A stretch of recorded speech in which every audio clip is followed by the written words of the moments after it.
आप Kim Jong Un को तो जानते ही होंगे, और अगर नहीं जानते तो मैं बता दूं कि ये वही क्रूर तानाशाह है जो कोरोना के वक्त पर बीमारी को फैलने से रोकने के लिए सीधा तोप से ही पेशेंट को उड़ा देता था। खैर, इस तरह से और भी कई सारे weird fact Kim Jong Un के बारे में है जो आपको इंटरनेट पर सर्कुलेट होते हुए मिल जाएंगे। पर ये तानाशाह नॉर्थ कोरिया का है, और नॉर्थ कोरिया वही देश है जहां मैंने अपने एक वीडियो में आपको जाने को रेकमेंड किया था, क्योंकि नॉर्थ कोरिया में हर 1000 सिटीजन पर सबसे ज्यादा आर्म्ड मिलिट्री पर्सनल है, जो कि 57 के करीब है। वहीं कंपैरेटिवली इंडिया में ये नंबर सिर्फ 3 का है। तो इस वजह से मैंने एक वीडियो में ऐसा कहा था कि ज़ॉम्बी एपोकलिप्स में वहां की मिलिट्री आपको आसानी से सेव कर सकती है। पर क्या सही में नॉर्थ कोरिया की गवर्नमेंट इतनी अच्छी है, या फिर वहां जाना आपको बहुत महंगा पड़ेगा? क्योंकि सिर्फ कंट्री से बाहर जाने पर ही नॉर्थ कोरिया की सरकार लोगों को जान से मार देती है। तो चलो आज के इस वीडियो में हम नॉर्थ कोरिया और वहां के खतरनाक सच को जानने वाले हैं। क्या सही में नॉर्थ कोरिया अच्छी देश है? और अगर ऐसा है तो क्यों नॉर्थ कोरिया से भाग पड़ना या बाहर निकलना नामुमकिन है? क्यों नॉर्थ कोरिया लोगों के लिए एक जेल की तरह है? जैसा कि हम जानते हैं ये देश काफी ज्यादा स्ट्रिक्ट है, तो क्या ज़ॉम्बी एपोकलिप्स होने पर यहाँ जाना एक अच्छा ऑप्शन होगा? क्या ऐसी मुसीबत है जो वहाँ से भागने वाले को झेलनी पड़ती है? और क्या आज तक कोई नॉर्थ कोरिया से बाहर भाग पाया है? तो थोड़ा इंतजार करो, इन सब सवालों का जवाब देगा ये मनबुद्धि बालक। 2011 यानी कि वो वक्त जब से किम जोंग उन सत्ता में आया था, तब से देश छोड़कर भागने वाले लोगों की संख्या जबरदस्त तरीके से गिर गई।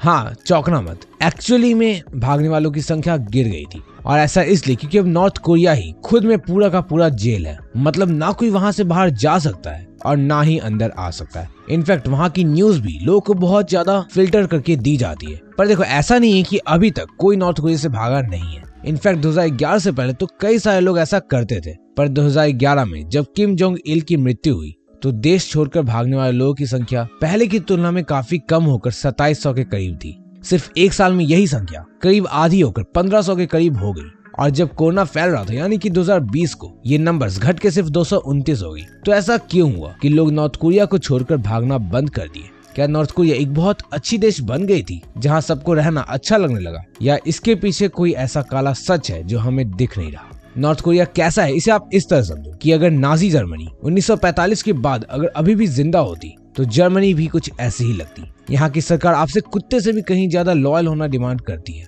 और अगर आप थोड़ी सी भी डिसलॉयल्टी शो करोगे तो फिर आपको ऐसे कंसंट्रेशन कैंप में भेज दिया जाएगा जहां आपका जिंदा रहना ही मुश्किल हो जाएगा। वो आपको खाना नहीं देंगे, वो आपको डेली बेसिस पर ब्रूटली टॉर्चर करेंगे, और इसके अलावा भी आपको काफी कुछ झेलना पड़ेगा। तो अब सवाल आता है कि अगर ऐसी दिक्कतें और तकलीफें लोगों को झेलनी पड़े तो वो नॉर्थ कोरिया को छोड़कर क्यों नहीं भाग जाते? आखिर ये देश दो तरफ से समुद्र से घिरा है, और एक तरफ तो साउथ कोरिया जैसी अच्छी देश है। तो क्या दिक्कत यहाँ से भागने में? और आखिर जो किम जोंग उनके फादर के लीडरशिप में एस्केप कर रहे थे, अब वो नंबर्स इतने ज्यादा ड्रॉप क्यों हो गए? तो देखो, जब किम जोंग इल की लीडरशिप थी तो वैसे तो वो भी देश छोड़ने वाले को जाने नहीं देते थे, पर मोस्ट चांसेस में ही लिटरली डोंट केयर अगर कोई ऐसा करता भी था। पर किम जोंग उन ऐसे नहीं छोड़ सकता था, और ऐसा नहीं है कि सब किम जोंग उनकी लीडरशिप से प्रभावित होकर नॉर्थ कोरिया से जाना बंद कर दिए, बल्कि 2011 में शासन में आने के बाद ही किम जोंग उन ने नॉर्थ कोरिया में हर जगह हेविली मिलिटराइज्ड कर दी थी। मतलब कि जाने वालों को रोकने के लिए कई चेंजेस किए गए, और इसका इम्पैक्ट हमें कोरिया के DMZ यानी कि कोरियन डीमिलिटराइज्ड जोन में पहले से कई गुना ज्यादा सिक्योरिटी बढ़ा दी गई। इतनी ज्यादा कि करेंटली ये इस प्लेनेट का सबसे ज्यादा हेविली मिलिटराइज्ड एरिया है। यहाँ लाखों लैंड माइन्स, पूरे एरिया में इलेक्ट्रिक फेंसेस हैं, और भी बहुत सारे ट्रैप सेट हैं। पहले के वक्त में लोग देश से बाहर जाने वाले जगहों को बार्बर्ड वायर और लैंड माइन्स को नेविगेट करके साउथ कोरिया के सेफ्टी पॉइंट पर पहुंच जाते थे, जिस वजह से उन्हें दिक्कत नहीं थी। पर किम जोंग उनको उन लोगों को इस तरह से रोकना था जिससे कि बाहरी देश को सस्पिशन भी नहीं हो, नहीं तो फिर यूनाइटेड नेशन भी अपनी नजर उन पर बना सकता है। इसलिए किम जोंग उन ने अपनी बॉर्डर की सिक्योरिटी कई गुना ज्यादा बढ़ा दी। कई बार ऐसा भी देखा गया था कि सिटीजन स्पीड में गाड़ी लाकर चेक पॉइंट को तोड़ते हुए निकल जाते थे। इसलिए फिर व्हीकल बैरियर वगैरह भी प्लेस किया गया, जिसके बाद एस्केप करना और भी चैलेंजिंग हो जाए। अब देखो, ऑल्दो DMZ नॉर्थ कोरिया से भागने वाले लोगों के लिए डायरेक्ट रास्ता है, पर स्टिल ये मोस्टली यूज नहीं किया जाता, और इनफैक्ट इसका इस्तेमाल बॉर्डर पर तैनात गार्ड्स अपने लिए क्या करते हैं। मतलब कि गार्ड्स ही खुद छोड़कर उस जगह से चले जाते थे। पर अगर आपको लग रहा है कि उनके नॉर्थ कोरिया से निकलने के बाद की जिंदगी आसान हो जाती थी, तो नहीं, ऐसा बिल्कुल भी नहीं था। क्योंकि फिर नॉर्थ कोरिया ऐसी चीजें करता था जिसे केवल सुनने से आपके रोंगटे खड़े हो जाएंगे। पर उससे पहले देखते हैं कि अगर आप नॉर्थ कोरिया से भागते हुए पकड़े जाओगे तो आपके साथ क्या किया जाएगा। अब देखो, नॉर्थ कोरिया की एक काफी पॉपुलर चीज है, और वो है कंसंट्रेशन कैंप।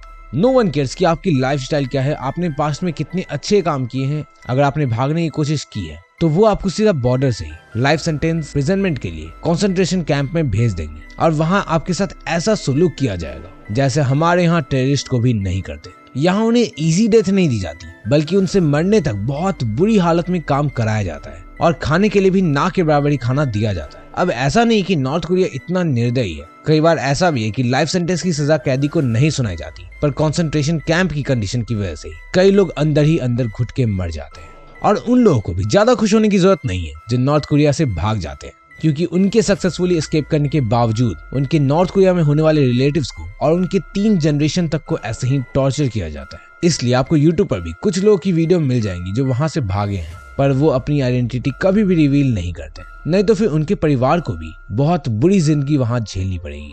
यार लाइक सीरियसली इतना एविल कोई कंट्री कैसे हो सकता है कि एक अपराध की सजा उनको भी भुगतनी पड़े जिन्होंने जन्म भी नहीं लिया हो।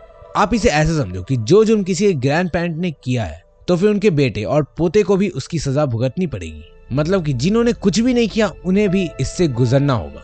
इनफैक्ट कोरोना के वक्त पर भी नॉर्थ कोरिया की गवर्नमेंट ने ऐसा ही किया था, क्योंकि ये लिटरली उन लोगों को मार दे रहे थे जो कोरोना पॉजिटिव थे, जिससे कोरोना वायरस ज्यादा ना फैले। और इस स्टैटिस्टिक को देखने के बाद हम ऐसा कह भी सकते हैं कि नॉर्थ कोरिया अपने इस तरीके में सक्सीड कर गई। और कहीं ना कहीं इन सब चीजों को एग्जीक्यूट करने के लिए उनकी मिलिट्री टीम बहुत ज्यादा रिस्पॉन्सिबल है, जो कि नंबर्स में बाकी किसी भी कंट्री से कहीं ज्यादा है। तो अब सवाल आता है कि क्या हम वाकई में ज़ॉम्बी से बचने के लिए नॉर्थ कोरिया में जा सकते हैं? क्या हम वहाँ ज़ॉम्बी एपोकलिप्स से बच पाएंगे या ज़ॉम्बीज वहाँ भी टेक ओवर कर लेंगे? तो देखो, क्योंकि वहाँ बहुत बड़ी पुलिस फोर्स है और वो काफी ज्यादा क्रूएल है, तो आपको ज़ॉम्बी से तो कोई भी दिक्कत नहीं होने वाली। इनफैक्ट उनके देश में अगर कोई ज़ॉम्बी वायरस भी मिलेगा तो वहाँ की गवर्नमेंट उसे तुरंत ही खत्म कर देगी और उसे जूझ रहे पेशेंट को मारने के लिए 5 सेकंड के लिए भी नहीं सोचेगी। पर आप इसके बावजूद भी वहाँ सर्वाइव नहीं कर पाओगे। देखो, आई सिंपली मीन कि हम ऐसे कंट्री में रहते हैं जहां आप जो चाहे वो कर सकते हो, आपको कोई प्रॉब्लम नहीं होगी। आप दिन रात जहां घूमना चाहते हो घूम सकते हो, जो भी देखना चाहते हो वो देख सकते हो, और हम कुछ भी करने को आजाद हैं। पर नहीं, वहां आपको ये आजादी नहीं मिलने वाली है। आपका सिर्फ कुछ दिनों में ही दम ही घुटने लग जाएगा, और इनफैक्ट ऐसा भी हो सकता है कि आपको वो फिर देश से निकलने से ही मना कर दे। ऐसे में आपके सर्वाइव करने का भी कोई फायदा नहीं हुआ, क्योंकि उसके बाद आप कुछ भी अपने चॉइस का नहीं कर पाओगे। आप क्या खाते हो, क्या खेलते हो, क्या देखते हो, सब चीज पर उनका ही कंट्रोल होगा। आई गेस आपको पता होगा ही कि नॉर्थ कोरिया में फेसबुक, इंस्टाग्राम, टिकटॉक या फिर यूट्यूब वगैरह नहीं चलता। मतलब कि वो किसी भी आउटर कंट्री से कनेक्शन नहीं बनाना चाहते। तो आप ज़ॉम्बी से तो डेफिनेटली वहाँ के क्रूल और स्ट्रिक्ट रूल्स की वजह से सर्वाइव कर लोगे, पर रियल लाइफ में ही आपका दम घुटने लगेगा।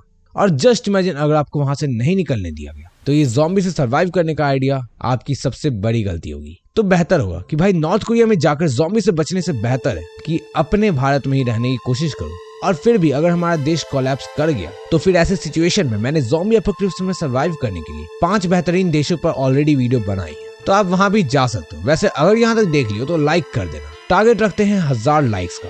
वैसे नॉर्थ कोरिया में ज़ॉम्बी एपोकलिप्स में जाना एक अच्छा ऑप्शन है या नहीं, ये तो हम जानेंगे। पर अगर आपको उन 5 बेहतरीन देशों के बारे में जानना है जहां आपको ज़ॉम्बी एपोकलिप्स में जाना चाहिए, तो लेफ्ट साइड पर क्लिक करके देख लेना।